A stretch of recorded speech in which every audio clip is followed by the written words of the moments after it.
রাজধানী নয়াপল্টনে সমাবেশ ডেকেছে বিএনপি। বুধবার দুপুর 2টায় নয়াপল্টনে দলের কেন্দ্রীয় কার্যালয়ের সামনে সমাবেশ অনুষ্ঠিত হবে। মঙ্গলবার সন্ধ্যায় দলের পক্ষ থেকে দেয়া এক বিবৃতিতে তথ্য জানানো হয়। বিবৃতিতে জানানো হয়, সমাবেশে প্রধান অতিথি হিসেবে বক্তব্য দেবেন বিএনপির ভারপ্রাপ্ত চেয়ারম্যান তারেক রহমান।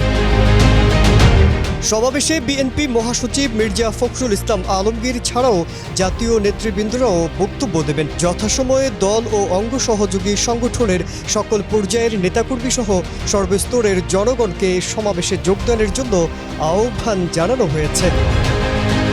এর আগে সোমবার গণমাধ্যমকে দেয়া সাক্ষাৎকারে দলটির মহাসচিব মির্জা ফখরুল ইসলাম আলমগীর জানান, বিএনপি ভারপ্রাপ্ত চেয়ারপারসন তারেক রহমান অতি দ্রুতই দেশে ফিরবেন।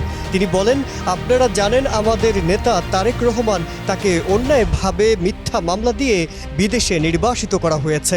তিনি এই আন্দোলন সর্বাত্মক সহযোগিতা করেছেন। তাকে অবিলম্বে দেশে ফিরিয়ে আনার জন্য আমরা ব্যবস্থা গ্রহণ করেছি। শেখ হাসিনা শিক্ষার্থীদের রাজাকার বলায় অভিমানে নিজেদের রাজাকার আখ্যা দিয়ে তারা স্লোগান দেন সারা দেশের ক্যাম্পাসে। অবস্থা বেগতিক দেখে ছাত্রলীগ, পুলিশ ও বহিরাগত হেলমেট বাহিনীর সহযোগিতায় বেদম পেটায় আন্দোলনকারীদের। এক পর্যায়ে রংপুরে বুক চিতিয়ে দাঁড়ানো শিক্ষার্থী আবু সাইদ পুলিশের গুলিতে শহীদ হন। এদিকে আন্দোলনে যোগ দেয় অভিভাবকের সঙ্গে শিক্ষক, নানা শ্রেণীর পেশাজীবী ও সাধারণ মানুষ। ঢাকার আকাশে পরিস্থিতি নিয়ন্ত্রণে হেলিকপ্টার মোতায়েন করা হয়। গুলিতে ঝাঁঝরা হয়ে মারা যায় ফুটফুটে শিশু, মেধাবী শিক্ষার্থী, নিম্ন আয়ের মানুষ, পথচারী সহ অনেকে। তবে অনেক দেরিতে টনক নড়ে সরকারের।